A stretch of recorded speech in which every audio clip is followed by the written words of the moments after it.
अक्लमंद हंस। एक जंगल में एक बहुत बड़ा विशाल पेड़ था। उस पर 20 हंस रहते थे। उनमें एक बहुत सियाना हंस था, बुद्धिमान और बहुत दूरदर्शी था। सब उसका आदर करते थे, ताऊ कहकर बुलाते थे। एक दिन उसने एक नन्ही सी बेल को पेड़ के तने पर बहुत नीचे लिपटते पाया। ताऊ ने दूसरे हंसों को बुलाकर कहा, देखो, इस बेल को नष्ट कर दो। एक दिन ये बेल हम सबको मौत के मुंह में ले जाएगी। एक युवा हंस हंसते हुए बोला, ताऊ, ये छोटी सी बेल हमें कैसे मौत के मुंह में ले जाएगी? सियाने हंस ने समझाया, आज ये तुम्हें छोटी सी लग रही है, धीरे धीरे ये पेड़ के सारे तने को लपटा मारकर ऊपर तक आएगी।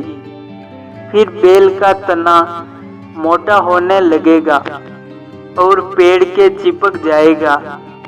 तब नीचे से ऊपर तक पेड़ पर चढ़ने के लिए सीढ़ी बन जाएगी। कोई भी शिकारी सीढ़ी के सहारे चढ़कर हम तक पहुंच जाएगा और हम मारे जाएंगे। दूसरे हंस को यकीन न आया, एक छोटी सी बेल कैसे सीढ़ी बनेगी। तीसरा हंस बोला, ताऊ, तू तो एक छोटी सी बेल को खींचकर जा रहा है। एक हंस बड़बड़ाया, ये ताऊ अपनी अकल का रोब डालने के लिए अंड संड कहानी बना रहा है। इस प्रकार किसी दूसरे हंस ने ताऊ की बात को गंभीरता से नहीं लिया। इतनी दूर तक देख पाने की उनमें अकल कहाँ थी। समय बीतता रहा। बेल लिपटते लिपटते ऊपर साकू तक पहुंच गई।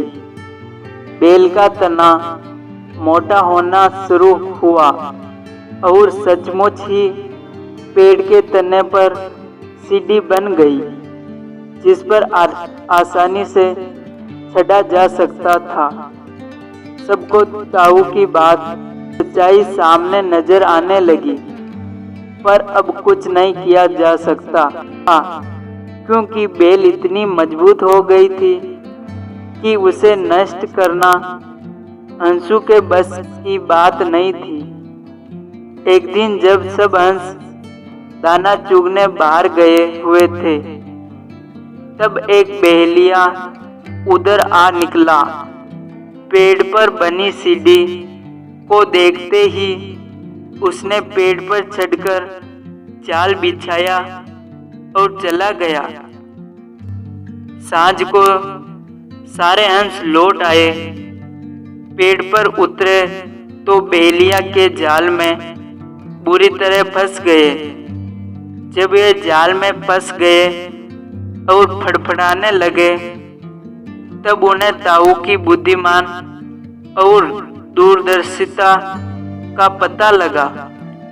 सब ताऊ की बात न मानने के लिए लज्जित थे और अपने आप को कोस रहे थे। ताऊ सबसे भ्रष्ट था और चुप बैठा था।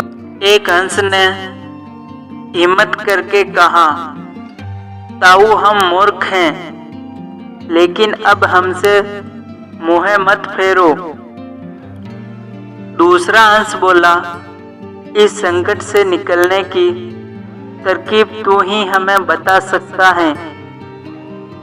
आगे हम तेरी कोई बात नहीं टालेंगे। सभी हंसों ने हामी भरी। तब ताऊ ने उन्हें बताया, मेरी बात ध्यान से सुनो। सुबह जब बहेलिया आएगा तब मुर्दा होने का नाटक करना। बहेलिया तुम्हें मुर्दा समझकर जाल से निकालकर जमीन पर रखता जाएगा। वहां भी मरे समान पड़े रहना। जैसे ही वह अंतिम अंश को नीचे रखेगा, मैं सीटी बजाऊंगा। मेरी सीटी सुनते ही सब उड़ जाना।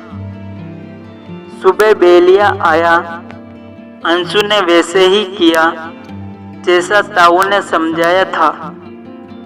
सचमुच बेलिया हंसू को मुर्दा समझकर जमीन पर पटकता गया।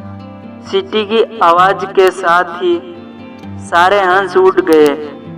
बेलिया अवाक होकर देखते रह गया। इस कहानी से हमें यह शिक्षा मिलती है कि बुद्धिमानों की सलाहें गंभीरता से लेनी चाहिए।